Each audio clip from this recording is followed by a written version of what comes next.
Hello, नमस्ते दोस्तों। मैं एस्ट्रोलॉजर मुखर्जी, मेरा छोटा सा यूट्यूब चैनल में आप सबको स्वागत।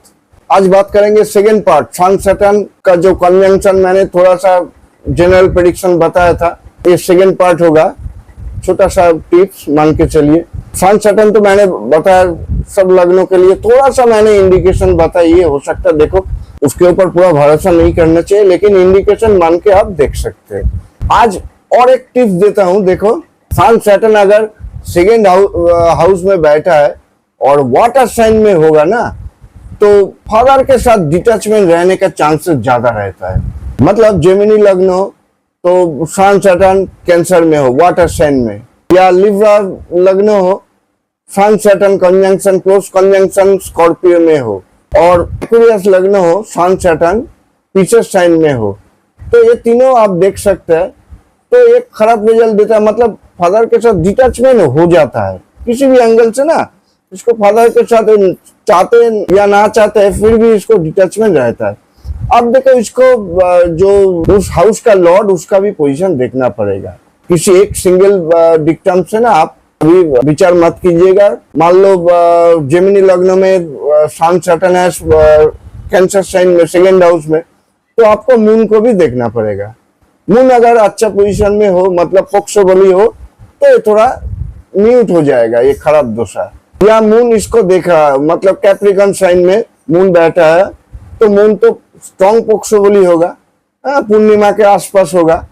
तो मून अगर देख रहा हो तो ये थोड़ा म्यूटेड हो जाएगा। अब देखो, स्कॉर्पियो जो साइन में सन सैटर्न हो लिब्रा लग्नों के लिए, उसके लिए आपको मार्स को भी देखना पड़ेगा। मार्स का पोजीशन अच्छा हो तो थोड़ा म्यूट हो जाएगा, या मार्स का दृष्टि उसके ऊपर मतलब स्कॉर्पियो साइन में पड़ता है तो थोड़ा ये बेहतर रहेगा। सेम चीज एक्वेरियस लग्न में पिसेस साइन में सन सैटर्न हो, तो आपको जुपिटर को देखना पड़ेगा, मतलब डिस्पोजिटर, उसका जो मालिक है वो कहाँ बैठा है। अगर जुपिटर अच्छा पोजीशन में है या उसको देख रहा है अपने घर को, तो ये बचा सकता है। और सेकेंड थिंग ना, देखो, डिटैचमेंट अलग चीज है, रिलेशनशिप ना अलग चीज है। एस्ट्रोलॉजी में ना इसको भी ना आपको ना समझना पड़ेगा। देखो, आप फादर को रिस्पेक्ट करते हैं, कोई बात नहीं है, लेकिन आपके साथ डिटैचमेंट और रिलेशनशिप जो होता है ना, उसके लिए आपको D4 और D12 देखना पड़ेगा, तब जाके कॉन्फर्मेशन मिलेगा। अगर ये कॉम्बिनेशन हो तो आपको D4 डिविजनल चार्ट है, और D12 बहुत इंपॉर्टेंट चीज होता है पेरेंट्स को देखने के लिए, आपको देखना पड़ेगा। इसके ऊपर आप प्रेडिक्शन दे सकते हैं। अगर आपके किसी के चार्ट में है तो आप कमेंट सेक्शन में आप अपना चार्ट या डीओबी डिटेल्स शेयर कीजिएगा, जिसका है ये कॉम्बिनेशन मैंने बताया, तो मैं आंसर देने का कोशिश करूंगा। टाइम लगेगा, देखो, एस्ट्रोलॉजी उतना आसान चीज नहीं है कि 1-2 मिनट में हो जाएगा, लेकिन मैं एक दिन एक को रिप्लाई दूंगा जरूर। आप कमेंट सेक्शन में आप अगर है आपका मतलब कैंसर साइन में सन सैटर्न है सेकेंड हाउस में, या स्कॉर्पियो में है सेकेंड हाउस में, ये तीनों, तो आप कमेंट सेक्शन में आपका डीओबी डिटेल्स आप शेयर कर सकते हैं। मैं आंसर देने का कोशिश करूंगा। देखो, पूरा देखना पड़ता है, D4 D12 देखने के बाद मैं आपको प्रेडिक्शन दे सकता हूँ। अब ये एक टिप्स हो गया।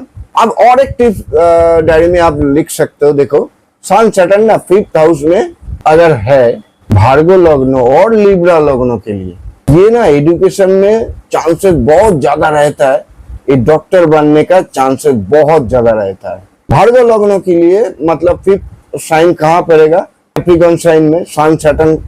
देखो, खराब तो क्लासिक में भी बताया, आप जानते भी है, सन सैटर्न एक साथ अच्छा रिजल्ट नहीं देता है, लेकिन कुछ मैंने पहला वीडियो में बताया ना, आपको पूरा चार्ट देखना पड़ेगा, ये अच्छा रिजल्ट भी दे सकता है।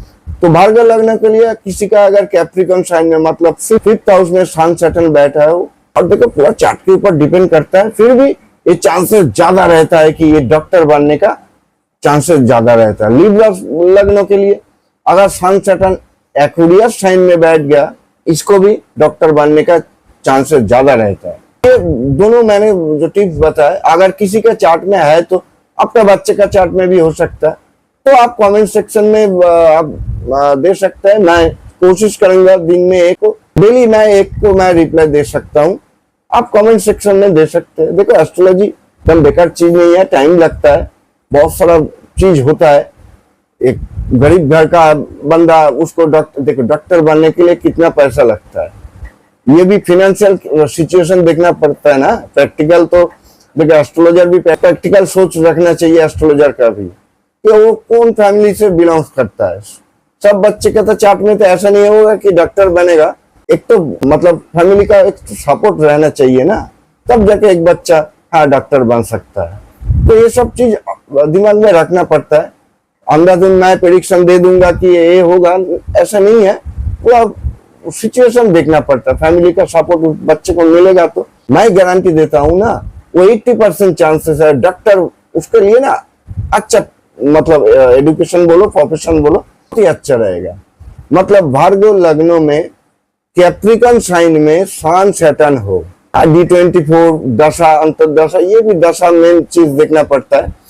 अगर सैटर्न का दशा चल रहा है ना, मतलब अहम टाइम पर सैटर्न का दशा ना, ये और भी हिंट्स दे देता हूँ। मान लो उसका बच्चे का ना, लोग सोचते हैं कि सैटर्न दशा हमेशा बर्बाद कर देता है, ऐसा बात नहीं है। भार्गव लग्न के लिए अगर कैप्रिकॉन में सन और सैटर्न एक साथ बैठ गया और बच्चे का मान लो 12 या 13 साल जब उसका एजेस होगा, उसका सैटर्न दशा आएगा, तो डॉक्टर बनने का ज्यादा चांसेस रहता है।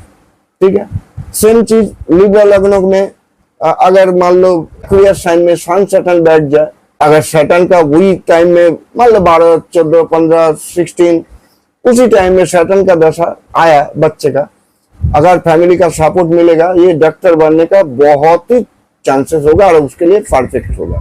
देखो एस्ट्रोलॉजी में ना बहुत कुछ होता है ना, हम लोग बहुत कुछ इंडिकेशन बता सकते हैं उसके।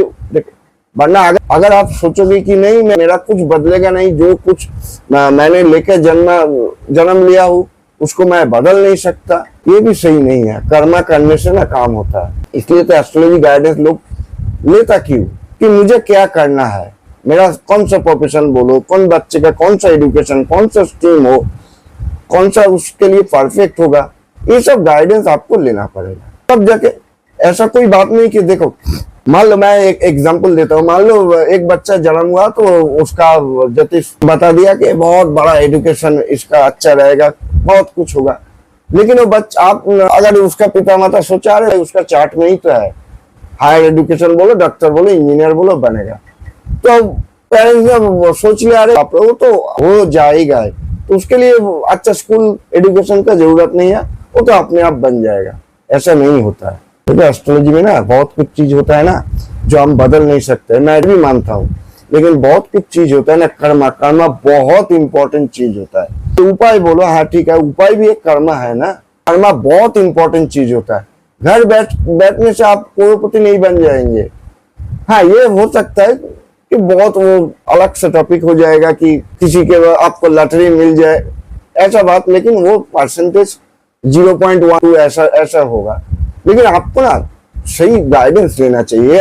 मेरा बच्चा बोलो, मेरा करियर क्या होना चाहिए, ये सब गाइडेंस ही एक एस्ट्रोलॉजर दे सकता है। उसका चार्ट के क्या मैचिंग करता है, उसका एजुकेशन साइंस लेना चाहिए। बहुत लोग है ना, देखो फैमिली का भी मैटर करता है। एक डॉक्टर फैमिली का बच्चा, तो डॉक्टर, वो दोनों पेरेंट्स मान लो डॉक्टर है, वो तो चाहेगा कि मेरा बच्चा भी डॉक्टर बने। हाँ देखो वो तो चांसेस होता है क्योंकि उसका जीन में है। ये मैं हमेशा बोलता हूँ, देखो जीन एक बहुत बड़ा चीज होता है। उसका एनवायरनमेंट होता है ना कि मेरा पेरेंट्स भी डॉक्टर है, उसका चार्ट में ना होने से भी वो हो सकता है। इसको भी याद में रखना होगा दिमाग में एक एस्ट्रोलॉजर को।